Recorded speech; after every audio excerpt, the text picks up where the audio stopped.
सच अगर सुनना चाहते तो सच ये है कि खुलेआम गुंडा राज चल रहा है और उस गुंडा राज में अगर कोई गरीब दलित पिछड़ों की आवाज़ बन के उनकी मदद करने के लिए आगे बढ़ रहा है तो उसके साथ भी गुंडों जैसा सलूक सरकार के इशारे पे पुलिस और प्रशासन कर रहा है। क्या एक चुनावा जनप्रतिनिधि किसी पीड़ित परिवार से नहीं मिल सकता है? इसका कोई जवाब प्रशासन और पुलिस के पास नहीं है। मुझसे मैंने फ़ोन पे बात की, उन माँ को देखा, उस बहन को सुना, लेकिन सच ये है कि ये भी लोकतंत्र का चीरहरण है, लोकतंत्र को शर्मसार करने वाला विषय है। जब मैं यहीं खड़ा हूँ 1 किलोमीटर पे, तो मुझे क्यों नहीं मिलने दिया जा रहा है? अगर मैं उनसे नहीं मिल सकता तो क्या उनको न्याय मिल सकता? समझ के देखो, कुछ तो ऐसा है जिसको छिपाया जा रहा है। सिर्फ सीबीआई जांच नहीं, 2 चीजें हैं जिस पे आप सुन लो। कम से कम 50 लाख रुपए का मुआवजा उस पीड़ित परिवार को मिलना चाहिए, कम से कम, जिससे वो परिवार अपने पैरों पे खड़ा हो। उसके परिवार को एक सरकारी नौकरी मिलनी चाहिए, क्योंकि वो मरने का हकदार नहीं था। उसने तो मेहनत से पैसे कमाए, जिन लोगों ने उसको लूटा। और अभी जब मैंने परिवार को वीडियो कॉल में देखा तो 4 लोग उसके साथ दिखाई दे रहे हैं। तो जब तक इस घटना की, इसको दूध का दूध पानी का पानी करने के लिए सीबीआई जांच नहीं होगी, तब तक पता नहीं लगेगा। और मैं आपके माध्यम से कहना चाह रहा हूँ, चाहे मेरठ की घटना हो या मुजफ्फरनगर की, ये दोनों घटनाएं, इन दोनों घटनाओं में जिस तरह का व्यवहार पुलिस का, प्रशासन का आम जनता के प्रति रहा है, उससे मैं ये मानता हूं कि ऐसी स्थिति में न्याय नहीं होगा। हम जल्द अपने साथियों से बात करके कमजोर वर्गों की पंचायत जो है वो चाहे मुजफ्फरनगर में करें या मेरठ में करें, जब तक हमारी मांगे पूरी नहीं होगी हम उस पंचायत को चलाएंगे। ये पंचायत इसलिए होगी क्योंकि अगर वो हमें हमारे परिवार से नहीं मिलने देंगे तो हम अपने परिवारों को खुद अपने साथ बिठाकर उनके न्याय की लड़ाई को लड़ेंगे। वो अपनी बात कह रहे थे, लेकिन उसके साथ उनकी आंखों से लगातार आंसू भी बह रहे थे, क्योंकि वो इस बात को भी कह रहे थे, जब हमारे प्रतिनिधि को हमसे मिलने नहीं दिया जा रहा है तो हमें न्याय कैसे मिलेगा। ये बात उनकी सही है। आप 300 मीटर से यहाँ से पकड़ लेगी पुलिस उनको। मैं कोई अपराधी हूँ? 8-10 मर्डर कश्यप समाज के हो चुके हैं, 8-10 मर्डर आज तक सरकार ने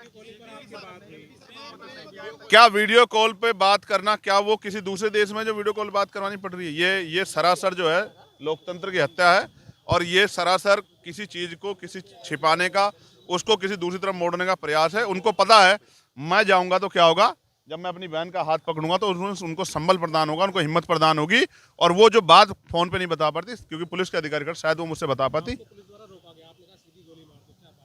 देखिए, मैं ये कह रहा हूँ, आप मुझे मेरठ जाने से रोक रहे हैं, आप मुझे सोनू कश्यप के परिवार से मिलने से रोक रहे हैं, जो मेरा ही परिवार है। जब आप मुझे कहीं जाने नहीं दे रहे हैं और मैं लोगों की आवाज़ उठा रहा हूँ, तो आप एक रास्ता है कि आप इस आवाज़ को परमानेंट के लिए बंद कर दो। इसलिए मैंने कहा कि सरकार को चाहिए कि वो मुझे गोली मार के मेरी हत्या कर दे। जब मैं ही नहीं रहूँगा, मैं जब तक रहूँगा मैं तो लड़ता रहूँगा। चाहे बुढ़ाने में आप जुल्म करोगे तो भी लड़ूंगा। जब आप यहाँ कश्यप समाज के 7-8 लोगों के मर्डर होंगे तो भी मैं लड़ूंगा। जब यहाँ कपसाड़ जैसी घटना होगी, जब हमारी माँ को मारा जाएगा तो भी मैं लड़ूंगा। तो एक ही तरीका है ना, अगर आप न्याय नहीं देना चाहते तो मेरी हत्या कर दो। आसान ये है, मैं जब तक जिंदा रहूँगा मैं तो लड़ता रहूँगा। तो आप मेरी हत्या कर दो, आपकी बहुत सारी मुसीबतें कम हो जाएंगी। या फिर आप मुख्यमंत्री जी से मैं कह रहा हूँ वो इस अन्याय को ख़त्म करें। अगर वो अन्याय को ख़त्म नहीं कर सकते तो उनको कोई अधिकार नहीं ये कहने का कि हमारे प्रदेश में कानून का राज है। जिद्दी का मतलब ये है कि मैं कानून की मर्यादा का पालन करता हूँ। पुलिस के लोग कह रहे हैं कि वहाँ लॉ एंड ऑर्डर डिस्टर्ब हो जाएगा, तो हो सकता है रात को फिर आपसे मुलाकात हो। इस बार मुलाकात हो सकता है मोटरसाइकिल से हो या ऑटो से हो, किसी भी चीज़ से हो। मैं अपने परिवार से मिलूंगा तो जरूर, ये बात ध्यान रखना। कि भाई हम महापंचायत करेंगे, आपको पीड़ित परिवार से तो मिलने नहीं दिया जाएगा, महापंचायत पर रोक नहीं लगेगी? अब मैं फिर कह रहा हूँ, करो, आएगा ना, पूरा समाज आएगा। आज तो मैं बिना बताया है ना, पूरा समाज आएगा। देखो, मैं संवैधानिक आदमी हूँ। आप न्याय प्रिय किसी बात पे रोकोगे मैं खुद रुक जाऊंगा, लेकिन आप डंडे के जोर पे रोकोगे, गोली के जोर पे, तो इतनी तो हिम्मत नहीं है।